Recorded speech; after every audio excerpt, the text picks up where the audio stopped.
bare gamle venner. Jeg vet ikke hvem som skal synge, hva de skal synge. Oi! Du har fått 14 Spellemann-nummer på 14 plater. Ja. Det er jo teknisk mulig, liksom. Oi! Oi, jeg vil ta opp!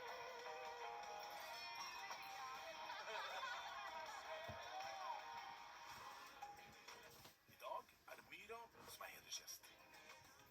Det går liksom ikke an å forberede seg helt på noe som helst. Oi, det er blikket.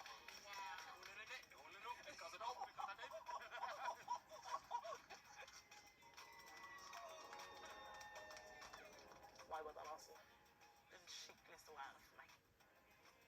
Ja, Myra, du skal jo gjennom noen greier. Det er jo ting som er litt tøff å snakke om, men gjemt oss liksom i jungelen og hoppet over døde kropper og liksom alt fra helt insane den storyen hennes og hvor hun kommer fra og det hun har gått gjennom.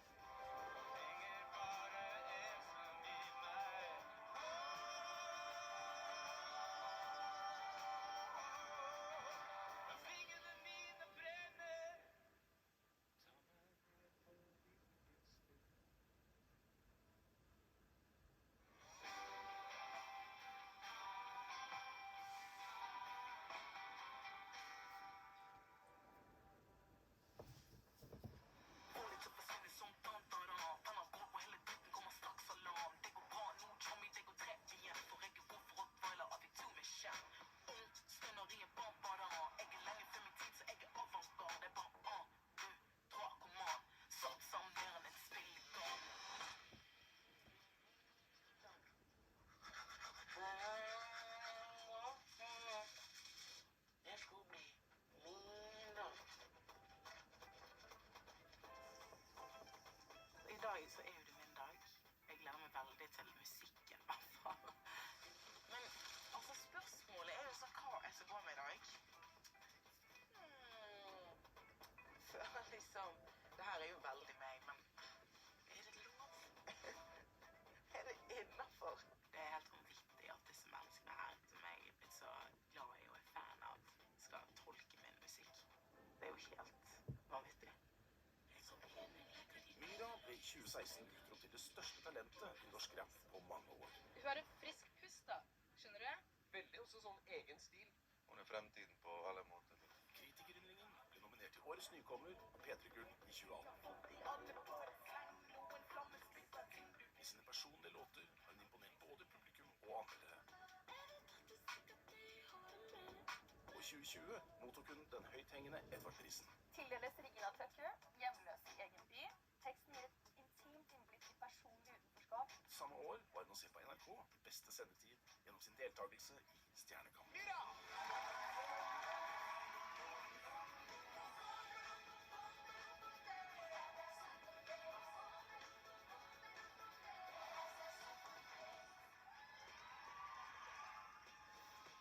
Hallo?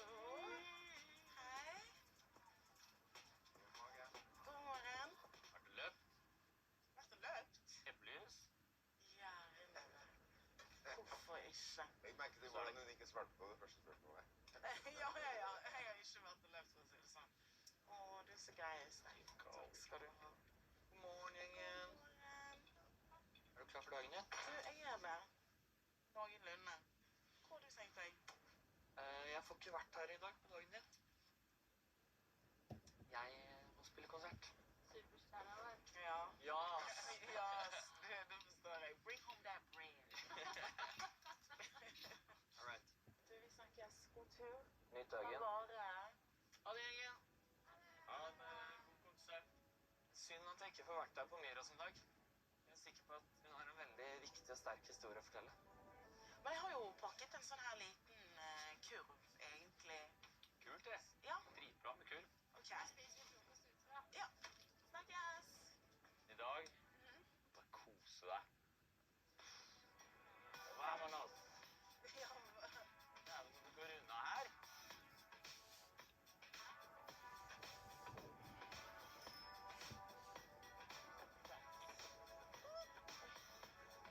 Veldig fine fjell. ja. Det ser nesten ikke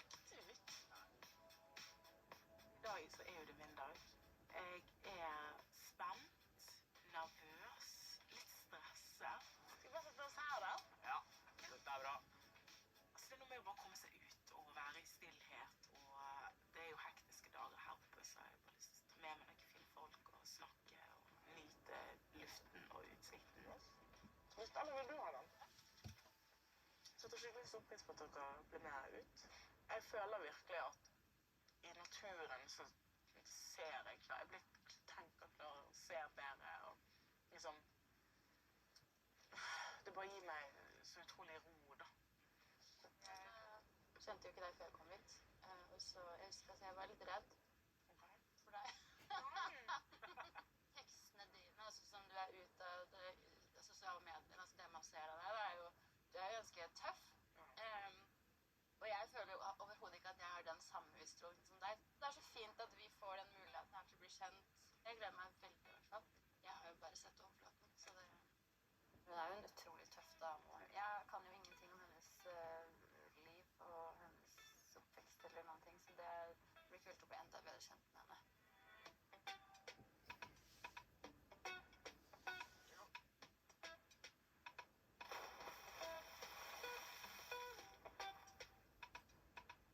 Myra er jo en dame som det tok meg liksom 5 sekunder å bli veldig glad i.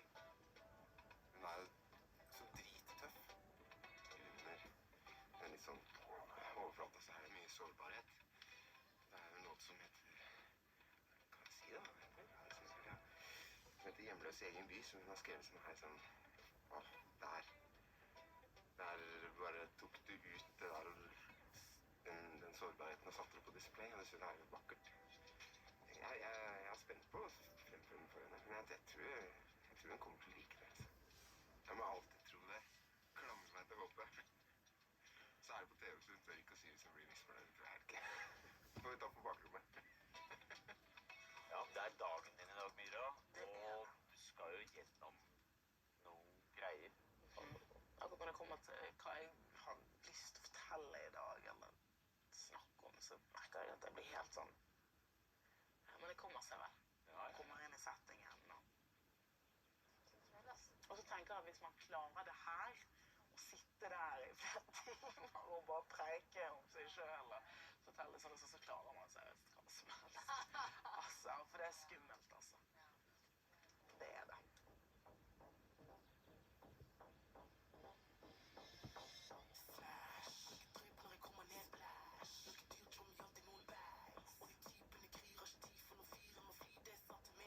Det at de andre skal tolke mine låter, det er jo artister her med flere album, flere spellemannsnominasjoner som har et større repertoire enn det jeg har.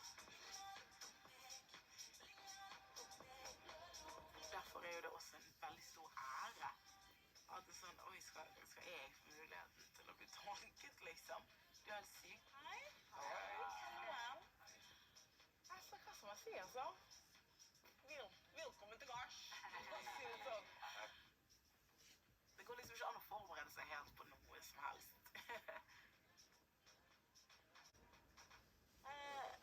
Det går fint. Jeg er litt stresset. Det er jeg. Ja. Jeg gleder meg til å bli mer kjent med deg, Myra. Enda mer, liksom. For jeg har jo blitt litt kjent med deg, men det er så mye jeg ikke vet om deg. Takk skal du ha. Oi. Bare ikke vent på meg. Det lukter godt, da. Hvordan startet det da? Hva startet? Musikken? Det var en veldig spesiell opplevelse. Jeg var jo 21, nettopp flyttet til Oslo. Kjente veldig på folk. Jeg tror jeg hadde en venn. Hang med hun en kveld da. Havnet i en Uber. Jeg sitter fremme med sjåføren. Og så viser det seg at han rapper litt på siden da. Og jeg var jo bare sånn, selvfølgelig, breit med litt bare, å, du rapper? Ok, skal vi battle da? Så sitter vi i den Uberen, liksom. Jeg kan ikke høre så noe bra ut, men sitter vi i den Uberen og battler meg og han. Så det var kjempegøy. Treffer han igjen i studio, lager et par demoer, blant annet Holland. Lagt den på SoundCloud, egentlig bare for meg selv, og for mine venner og familie. Og husker jeg postet sånn litt på Facebook, sånn, og jeg var så cringe, jeg var så klein, og sånn, hi-hi, rapperen i meg er blå. Det er sånn, og så var det jo den som informasjon. Altså, Jeg hadde jo ingen forventninger. Det var bare litt sånn, hvorfor ikke bare slippe den?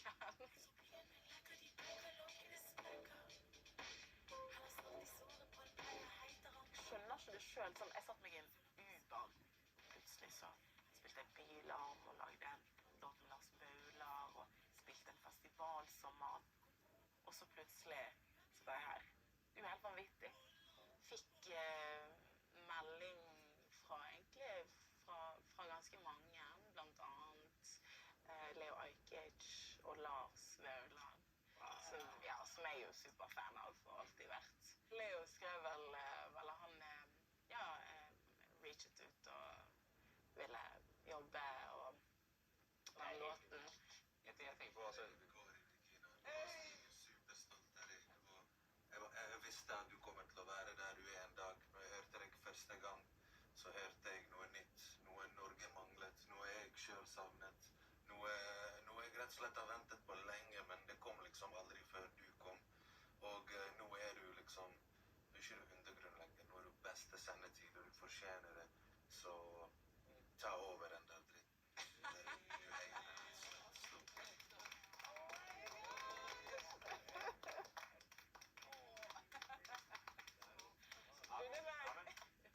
skulle akkurat få spørre, liksom sånn, ok, Leo, Vaular, disse folka, de digger deg, alle som har peiling, liksom alle kredfolka, men tok fullstendig av dritfort. Hvor lang tid før du var i... Jeg slapp jo den på fredagen, og Spiller du på Øya? ja, dagen, samme dag faktisk. Klokka 5. Ja, det er liksom, jeg skjønner ikke at jeg turte det. Ut av året er det jo ingen som vil gjøre noe for meg. Det er helt vilt. Ja, så nei, det var, det gikk ganske kjapt, ja. Tydeligvis overbeviste jeg folk. Men det tok tid for å overbevise meg selv om at jeg vet tydeligvis bitte litt hva jeg gjør. Fordi at noen liker det da, noen har faktisk hørt på det jeg ville si. Jeg bare kjappe. Så jeg vil ikke avbryte. Sister soul, sister. Oh my gosh. Ok. Kjære Mira, det er din dag. Ja. Og denne låta her er liksom, jeg er skikkelig fan av den. Mange av mine venner er skikkelig fan av den. Det er veldig som Me, My Girls. Så jeg prøvde å ta med gutta inn i låta, da, så jeg skal covre 100. Oh my god. Jeg tror Jeg gleder meg.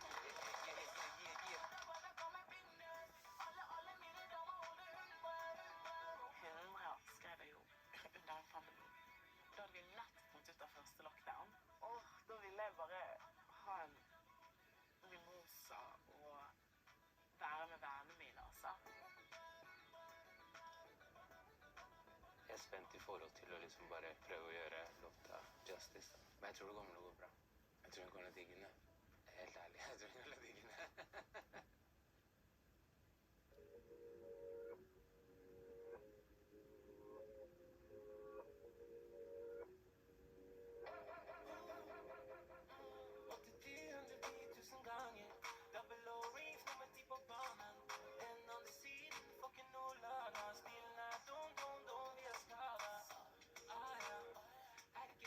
Baby kaller meg for Mr. Lover.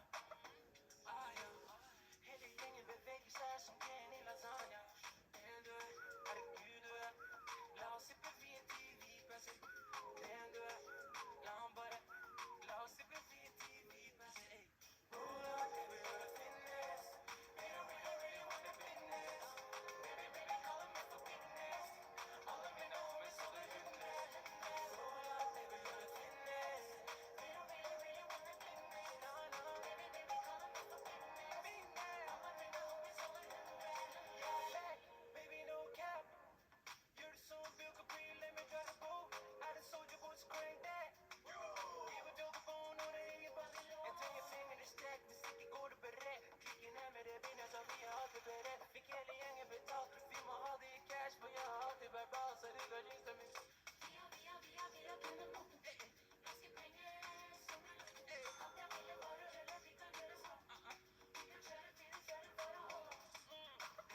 bare enormt flink.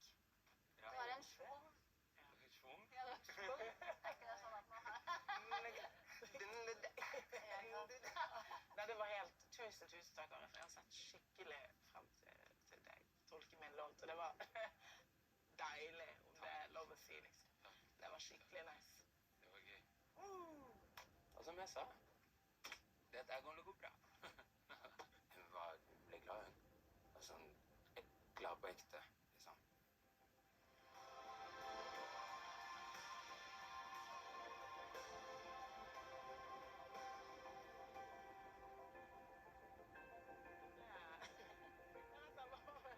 Hæ? Kanskje jeg begynner bare å slenge den. Ja, kaste jakken. Ja. Etter første låt. Oi, nå får vi dessert. Oi. Det blir godt.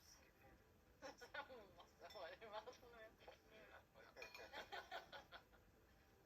Det er sukker, sant? Jeg tar det bare sånn.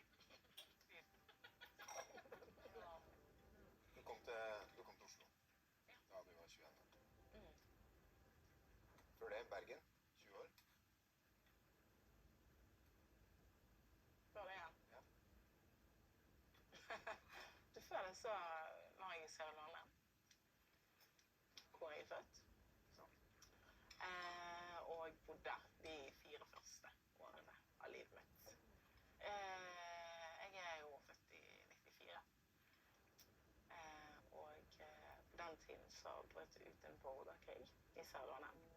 I den vestafrikanske staten Sierra Leone har kommandanter i opprørsstyrken i dag gitt ordre om angrep for å erobre hele hovedstaden Freetown. Barnesoldatene står fremst i frontlinjen under borgerkrigen i Sierra Leone. Unger ned til 8 år deltar på begge sider. Før kampene får de narkotika for å gjøre dem fryktløse, og tror de selv, usårbare.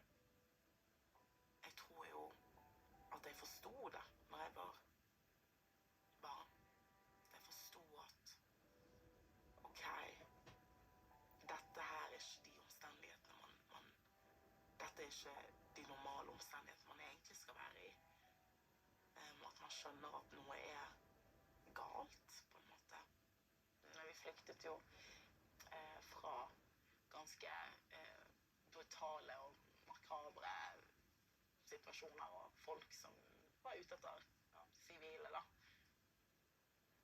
Gjemte oss liksom i håper å si, jungelen, og måtte liste oss forbi, hoppet over døde kropper, og liksom alt fra folk la jo fra seg barna sine, altså babyer i veikanten, så de ikke kunne mate, og jeg var jo baby på den tiden, og vi flyktet alle, meg og mine søsken og min mor, og de rebellene ute og kjører, og vi må gjemme oss da, for at de ikke skal oppdage oss, og alt sto veldig på at jeg ikke skulle, de var liksom rett ned, jeg tror vi var på en haug, og de var nede i veien, og det sto veldig på at jeg ikke skulle gråte for at for ikke bli oppdaget, for da hadde vi blitt slaktet der, liksom. Vi flyktet vel fra Sørlandet til Liberia, og bodde i en flyktningeleir der, jeg vet ikke om det var 2 år, og ja. Det var 2 norske damer, faktisk.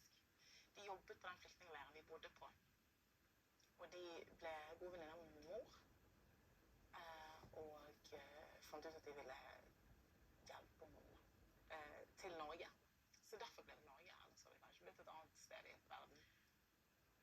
Nå kom meg og min mor og mine 3 søsken, og så var det sånn at det var veldig vanskelig å komme seg ut av Sierra Leone. Så det var en del som sendte sine barn med andre.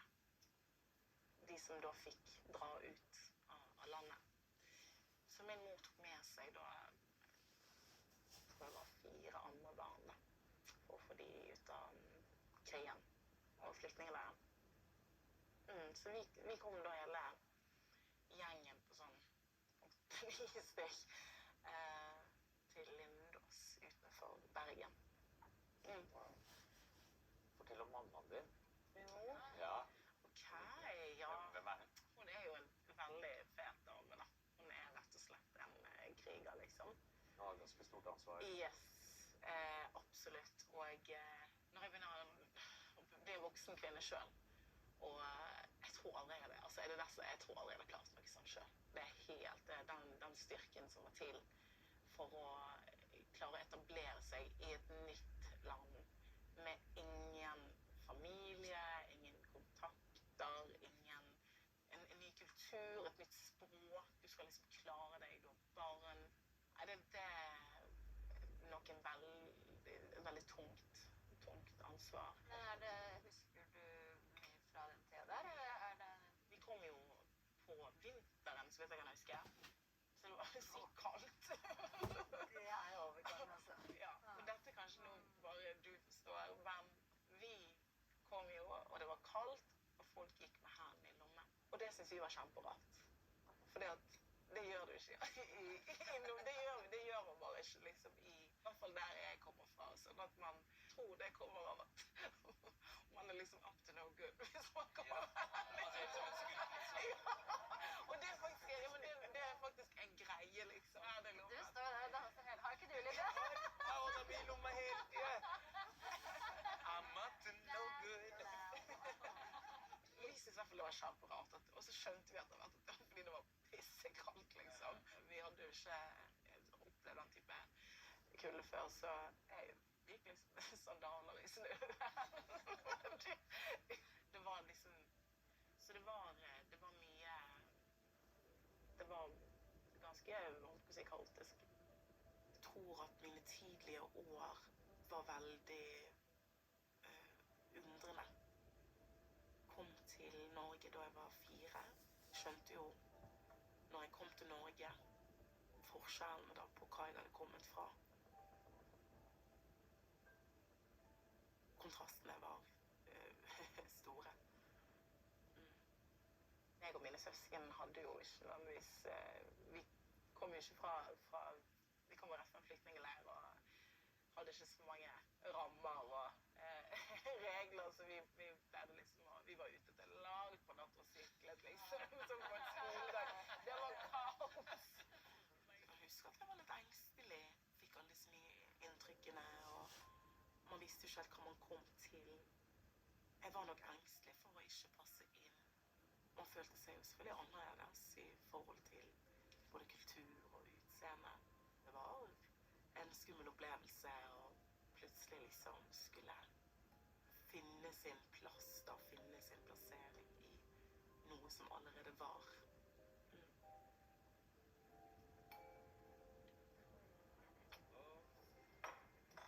Kjære Myra, kjære Regina. Du en festet menneske, synes jeg. Og da vi møttes, jeg husker jeg har aldri ledd så mye i hele mitt liv som jeg gjorde ved å henge med deg. Fy søren for en glede det var, men det var også en sånn spesielt, det var flere øyeblikk, altså, men det første øyeblikket som jeg følte at jeg så liksom, ikke det at du hadde garden oppe, men jeg følte jeg så en sånn sårbarhet bak et ganske sånn, litt sånn tynt lag. Og når du slapp meg inn der, så ble jeg så glad i deg som det var voldsomt. Og så hørte jeg en låt som jeg har skrevet, som heter Hjemløs i egen by. Og da følte jeg at da slapp du inn alle. Og det utrolig vakkert. Den låta skrev jeg. Og jeg har oversatt.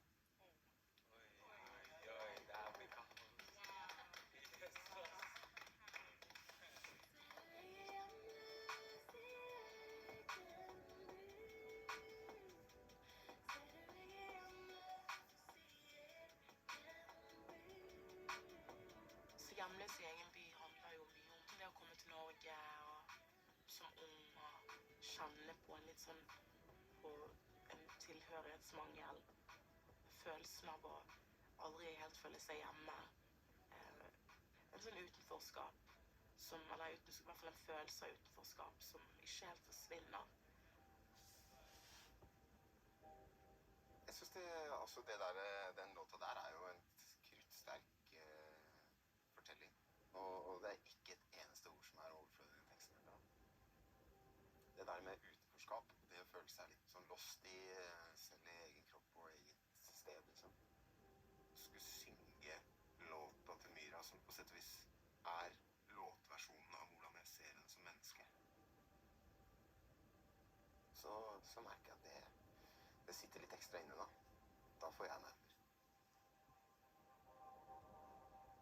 More than your body language, more than one song. When you finally get here, more than was promised, and more than fake gold. So you can glimmer, I saw a light shimmer, and you were dustless. I know that it's probably merely in my mind. Pop a painkiller, turn into a giant. Feel the dream, feel the streaming in my veins. Codeine and protein, let's go right on and lift some weights. Maybe I'm depression, whatever at school. Fuck if I know it's been here since middle school. My body dream, but hey, my glass is full. Keep my thoughts a bottle of Bacardi rum and then a bullet. Give me a homeless in my own town. Give me a homeless in my own town. I'm homeless in my own town. Give me a homeless in my own town. Discomfort in my body. You go just borrow it. Got the ivory heart.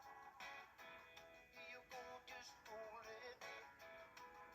In the dream I'm drowning only in my sleep. Give me an anchor. Give me a shoreline that I can belong to. Railing through the streets invisibly. I feel homeless in my own city. And my umbrella is a clouds of gray. Beggars on the streets always on holiday. Look at me, I'm homeless in my own town. Look at me, I'm homeless in my own town. I'm homeless in my own town. Look at me, I'm homeless in my own town.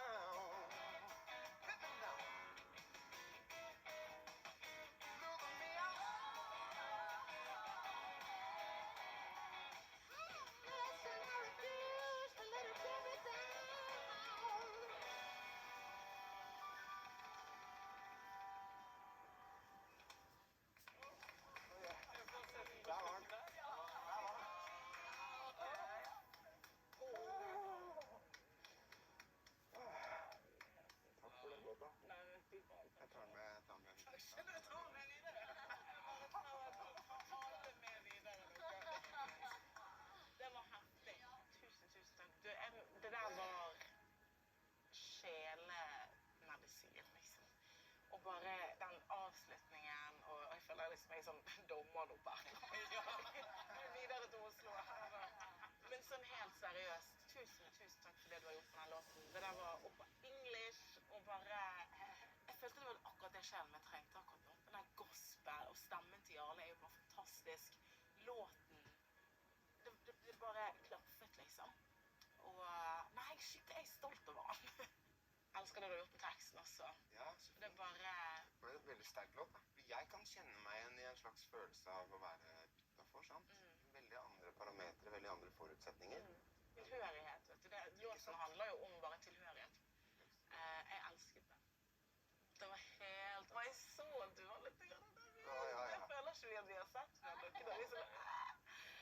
tusen takk, altså. Wow. Jeg blei til dels ganske skjelven.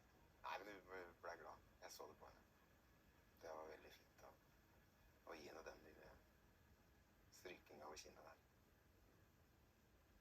OK. Arif. Jarle. Oh my god. Og så for en fantastisk lunsj. Jeg har så mye adrenalin nå. Tusen takk. Jeg setter så pris på alt. Nå er lunsjen over. Så vi jete. Det har vært helt fantastisk med lunsj. Jeg var faktisk helt enormt nervøs og stresset. Satt meg ned der, og så er det bare disse flotte menneskene. Altså, de er grunnen til at jeg håper å si, er her. Jeg er glad jeg står igjen med glede i hjertet da. Ja, det var godt.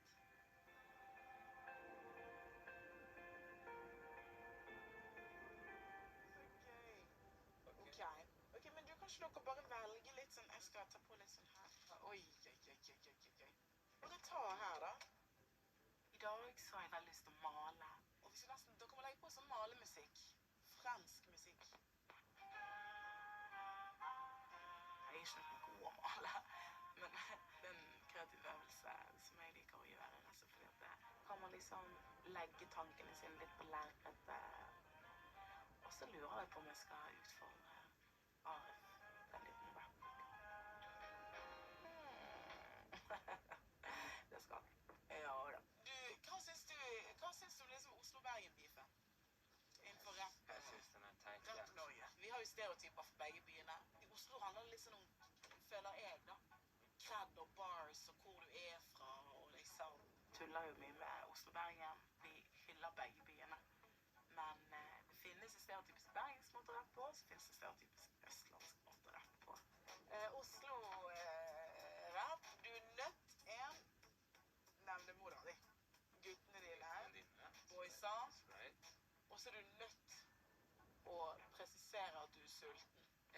Men ikke på sånn vanlig måte. Du er ikke sulten etter mat. Nei, Du er sulten suksess. etter suksess. Ja, jeg føler jeg er litt pappa til den der. Ja, du er det. Du har en låt som heter Sulten. Skjønner du? Du har til og med en låt som heter Sulten. Så Bergensrap, ikke alt, men mye av det liksom for noen år siden. Det er noen omfavner det mørke, det melankolske, Ja. det å være litt sånn, ikke synes synd på seg selv, men å være sånn her, nå faen. wow. Du, den battlen skjer just nå. Ja, let's go. Alltid klar, født klar, det er det jeg gjør. Ok, du tar Bergen etter Oslo. Ok, og jeg lever på beatboxen. Jalla beatbox. Vi er sultne etter suksess. Ai. Og vi jetter.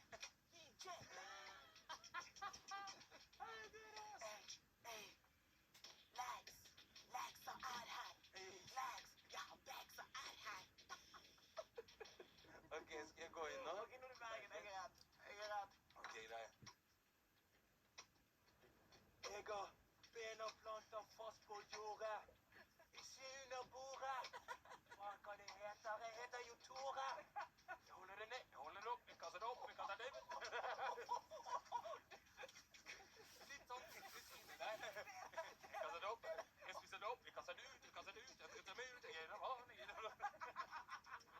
Det har vært kjempebra å bli kjent med Myra. Jeg ler fra morgen til vi skal legge oss. Det er alltid ikke Måsens beste.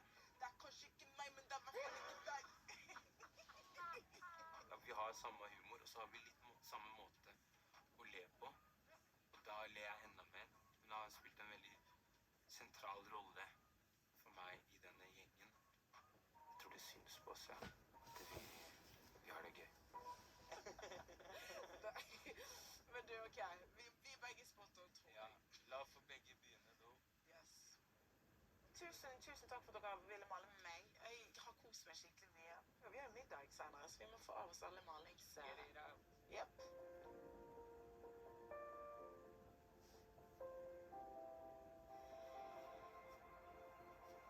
Det her ligger an, ass.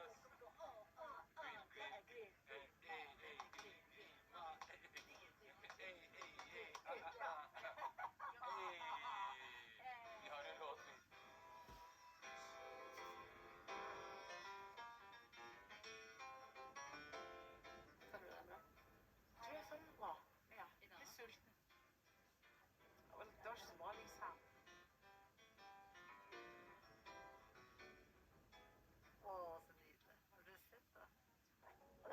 for at jeg møtte Myra inn I Oslo litt før vi skulle reise.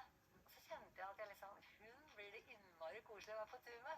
Det stemmer så veldig, altså. Hun like varm og god inni som utenpå. Ja, jeg gleder meg veldig til å synge for henne I kveld.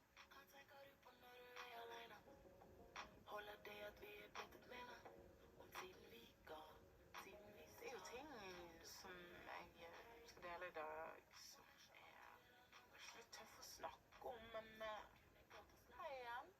Tusen takk for at dere ville komme og henge med meg.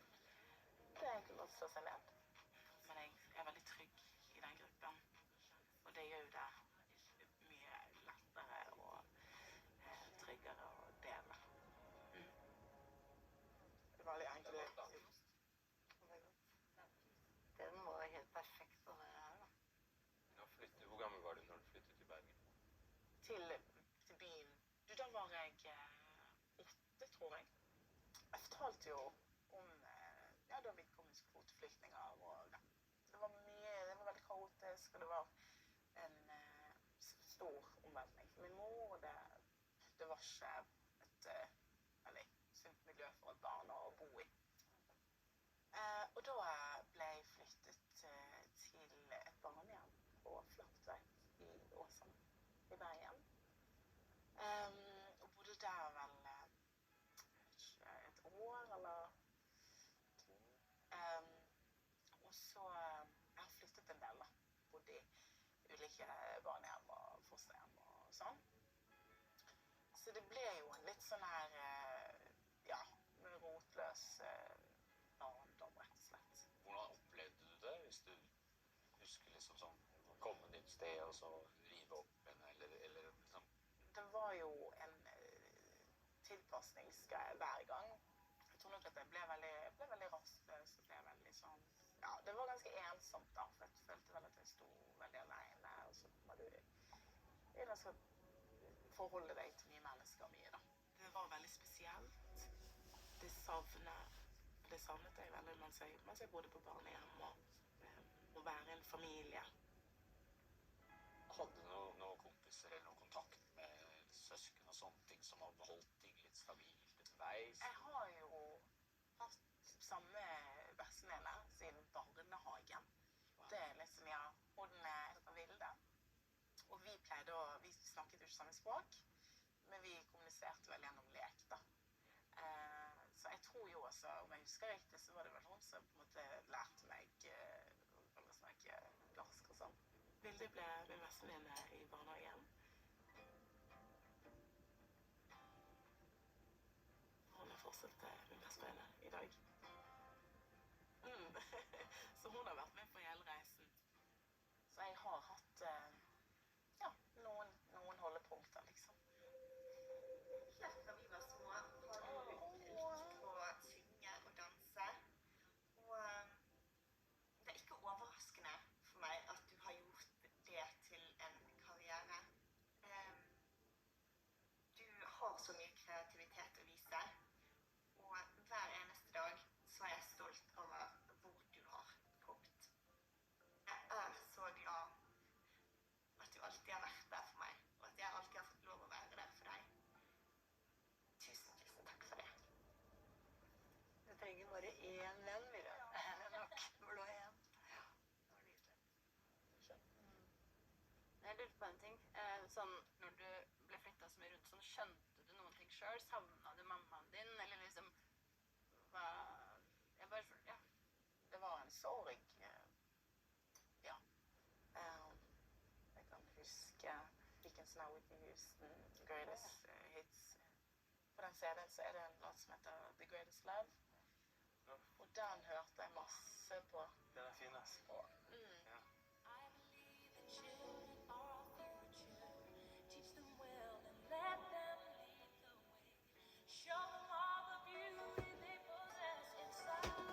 Teksten så sier hun liksom sånn I believe the children are the future, teach them well and let them lead the way, show them all the beauty they possess inside, let the children's laughter remind us of how we used to be. Og da var jeg vel 8, og så lyttet jeg til teksten, og så tenkte jeg oppriktig I mitt løser alt. Hvis jeg bare viser min mor denne låten og det hun sier her, så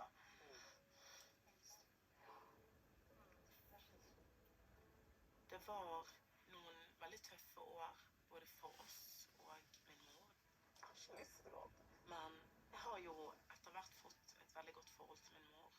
Hun hadde tatt seg en utdanning og jobb og stått i det hele veien da. Hun satt jo på i publikum på Stjernekamp og sant? Jeg har enormt respekt for henne som kvinne og alt det hun har gått gjennom. Og hun er jo en som alltid har troen på meg, og jeg driver jo med hiphop, så jeg vet ikke om hun helt forstod liksom hva jeg drev med i begynnelsen, men jeg tror hun skjønner det nå og heier og er veldig, veldig god støttespiller.